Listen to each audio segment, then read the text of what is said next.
வணக்கம் நேயர்களே. வெற்றி படிக்கட்டில் சந்திப்பதில் மற்றற்ற மகிழ்ச்சி. எப்பொழுதும் வெற்றி என்ற சிந்தனையோடு நாம் வாழ்ந்து கொண்டிருக்க வேண்டும்.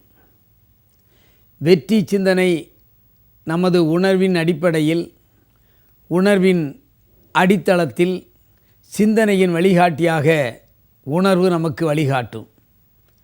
எனவே வெற்றி பெறுவோம் என்ற நம்பிக்கையோடு செயலாற்றுகின்ற நேரத்தில் நமக்கு வெற்றி எப்பொழுதும் கிடைக்கும். தத்துவ ஞானி சொல்வார், ஆல்பர்ட் பஸ்கி என்பவர், நீ வாழ்க்கையை வெற்றி பெற சாதாரணமாக 2 வழிகளை தேர்ந்தெடுக்கலாம். ஒன்று, போகிற வழியிலே அப்படியே வலிக்கு கொண்டே வாழ்க்கையை ஓட்டுவது. இன்னொன்று, சிந்தனை ஏன் எதுக்கு என்று சந்தேகப்படுவது. ஆனால் ஒன்றை மட்டும் நாம் நிச்சயமாக வைத்து கொள்ள வேண்டும், ஏதாவது ஒரு வழியில் தான் செல்ல வேண்டும். இரண்டையும் ஒன்றுக்குள் ஒன்று சேர்த்து குழப்பிக் கொள்ளக்கூடாது. அப்படி என்று சொன்னால் தடுமாற்றம் ஏற்படும். இப்படித்தான் நாகர்கோயிலை சார்ந்தவர் சென்னையிலே கலெக்டர் அலுவலகத்தில் பணியாற்றினார். அவரது மனைவியோ நாகர்கோயில் அரசு பள்ளியில் டீச்சராக இருந்தார்.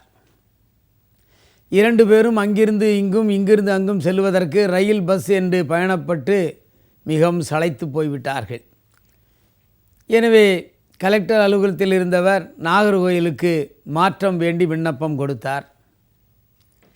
அந்த விண்ணப்பம் 1 மாதம், 2 மாதம், 3 மாதம் என்று சொல்லி 6 மாதம் கடந்த பிறகு கூட அந்த மாற்றல் வரவில்லை.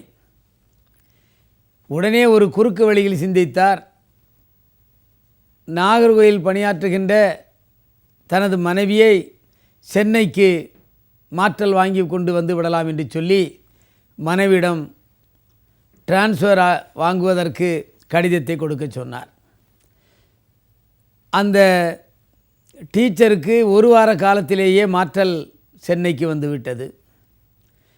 அங்கே இருந்த பெட்டி படுக்கையெல்லாம் தூக்கி கொண்டு சென்னையில் வந்து ஒரு வீடை எடுத்து அங்கே தங்கினார்கள். தங்கி 1 வாரம் கழித்து இவருக்கு நாகர்கோயிலுக்கு மாற்றம் வந்தது. 2 பேருக்கும் ஒன்றும் செய்ய முடியவில்லை.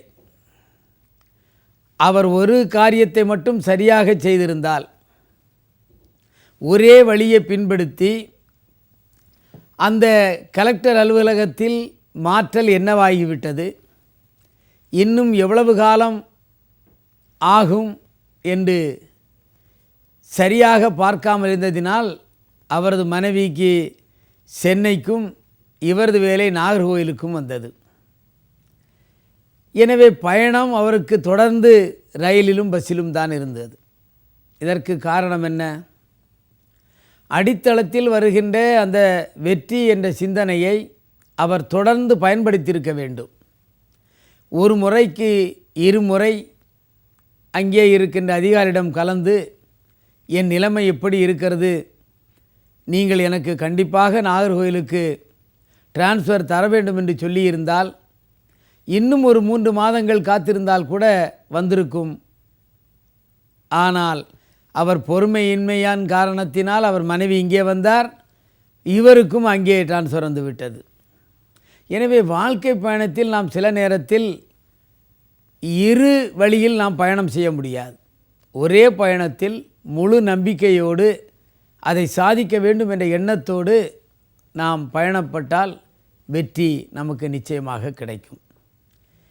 எனவே சாதாரணமாக சொல்லுவார்கள், ஆற்றில் ஒரு கால் சேற்றில் ஒரு கால் வைக்காதே என்று சொல்லுவார்கள்.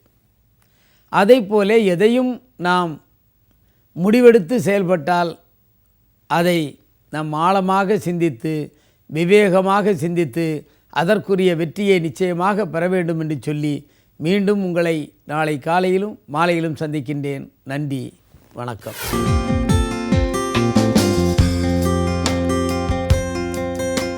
வெற்றி படிக்கட்டு புத்தகம் அனைத்து வசந்தன் கோ கிளைகளிலும் கிடைக்கும். ரூபாய் 150 மட்டுமே.